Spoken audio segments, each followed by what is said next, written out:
Hello, എല്ലാ കൂട്ടുകാർക്കും daily current അഫയേഴ്സിൻ്റെ പുതിയൊരു ക്ലാസ്സിലേക്ക് സ്വാഗതം. നമ്മളിന്ന് നോക്കുന്നത് 2025 ഫെബ്രുവരി 7-ാം തീയതിയിലെ കറണ്ട് അഫയേഴ്സ് ചോദ്യങ്ങളാണ്. ഒന്നാമത്തെ ചോദ്യം നോക്കാം. 2025 മാതൃകാപരമായ അന്താരാഷ്ട്ര ക്രിക്കറ്റിനുള്ള BCCIയുടെ പ്രത്യേക അവാർഡ് ലഭിച്ച മുൻ ഇന്ത്യൻ സ്പിൻ ബൗളർ ആരാണ്? 2025 മാതൃകാപരമായ അന്താരാഷ്ട്ര ക്രിക്കറ്റിനുള്ള BCCIയുടെ പ്രത്യേക അവാർഡ് ലഭിച്ച മുൻ ഇന്ത്യൻ സ്പിൻ ബൗളറാണ് അശ്വിൻ എന്ന് പറയുന്നത്. അശ്വിൻ അത് മുൻ ഇന്ത്യൻ സ്പിൻ ബൗളറാണ്. BCCIയുടെ പ്രത്യേക അവാർഡ് ലഭിച്ച മുൻ ഇന്ത്യൻ സ്പിൻ ബൗളറാണ് അശ്വിൻ. നമ്മൾ കഴിഞ്ഞ വീഡിയോയിൽ BCCIയുടെ നമൻ അവാർഡിനെ കുറിച്ച് പറഞ്ഞിട്ടുണ്ടായിരുന്നു. 2025 BCCI നമൻ അവാർഡിൽ BCCI ആഭ്യന്തര ടൂർണമെൻറ്റുകളിലെ മികച്ച പ്രകടനത്തിനുള്ള അവാർഡ് നേടിയ ടീം മുംബൈ ടീമാണ്. ഇമ്പോർട്ടൻ്റ് ആയതുകൊണ്ട് വീണ്ടും പറയുന്നത്, 2025 BCCI നമൻ അവാർഡിൽ BCCI ആഭ്യന്തര ടൂർണമെൻറ്റുകളിലെ മികച്ച പ്രകടനത്തിനുള്ള അവാർഡ് നേടിയ ടീം മുംബൈ ടീമാണ്. അതേപോലെ മികച്ച പുരുഷ അന്താരാഷ്ട്ര അരങ്ങേറ്റ താരം സർഫറാസ് ഖാനും, മികച്ച വനിതാ അന്താരാഷ്ട്ര അരങ്ങേറ്റ താരം ആശാ ശോഭനയും, മികച്ച വനിതാ അന്താരാഷ്ട്ര ക്രിക്കറ്റ് താരം സ്മൃതി മന്ദാന, മികച്ച പുരുഷ അന്താരാഷ്ട്ര ക്രിക്കറ്റ് താരം ജസ്പ്രീത് ബുംറയുമാണെന്ന് കഴിഞ്ഞ വീഡിയോയിൽ പറഞ്ഞിട്ടുണ്ടായിരുന്നു. ഇന്ന് നമ്മൾ പഠിച്ച ക്വസ്റ്റ്യൻ എന്ന് പറഞ്ഞാൽ 2025 മാതൃകാപരമായ അന്താരാഷ്ട്ര ക്രിക്കറ്റിനുള്ള BCCIയുടെ പ്രത്യേക അവാർഡ് ലഭിച്ച മുൻ ഇന്ത്യൻ സ്പിൻ ബൗളറാണ് അശ്വിനാണ്. അടുത്ത ചോദ്യം, 2025 BCCIയുടെ ആഭ്യന്തര ടൂർണമെൻറ്റുകളിലെ മികച്ച പ്രകടനത്തിനുള്ള അവാർഡ് ലഭിച്ചത് ഏത് ടീമിനാണ്?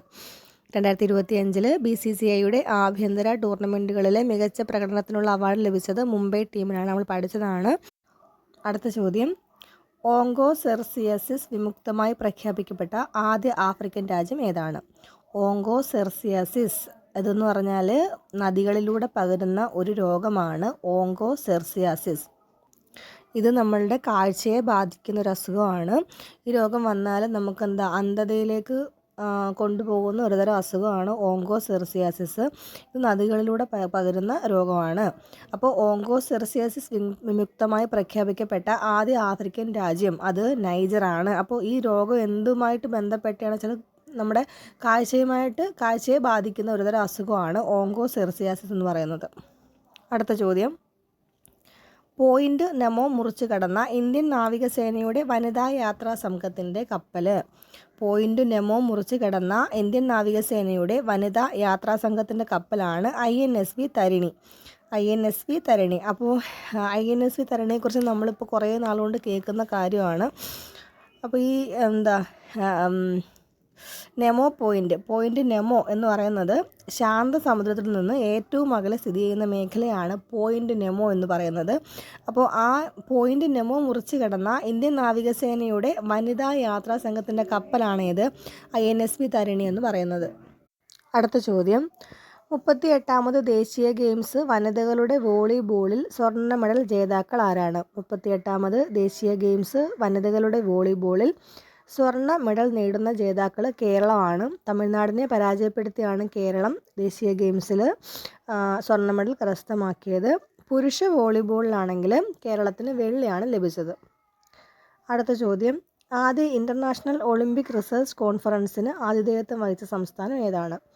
ആദ്യ ഇൻ്റർനാഷണൽ ഒളിമ്പിക് റിസർച്ച് കോൺഫറൻസിന് ആതിഥേയത്വം വഹിച്ച സംസ്ഥാനം ഗുജറാത്താണ്. ആദ്യ ഇൻ്റർനാഷണൽ ഒളിമ്പിക് റിസർച്ച് കോൺഫറൻസിന് ആതിഥേയത്വം വഹിച്ച സംസ്ഥാനം ഏതാണ്? അത് ഗുജറാത്താണ്.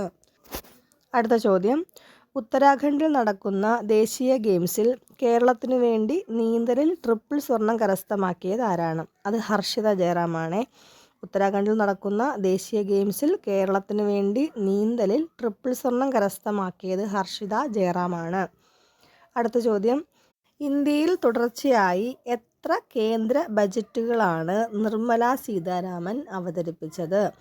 ഇന്ത്യയിൽ തുടർച്ചയായിട്ട് എത്ര കേന്ദ്ര ബജറ്റുകളാണ് നിർമ്മല സീതാരാമൻ അവതരിപ്പിച്ചത് എന്ന് ചോദിച്ചാൽ ഉത്തരം 8 ആണ്. 8ാമത്തെ കേന്ദ്ര ബജറ്റാണ് നിർമ്മല സീതാരാമൻ അവസാനമായിട്ട് അവതരിപ്പിച്ചത്. Thank you.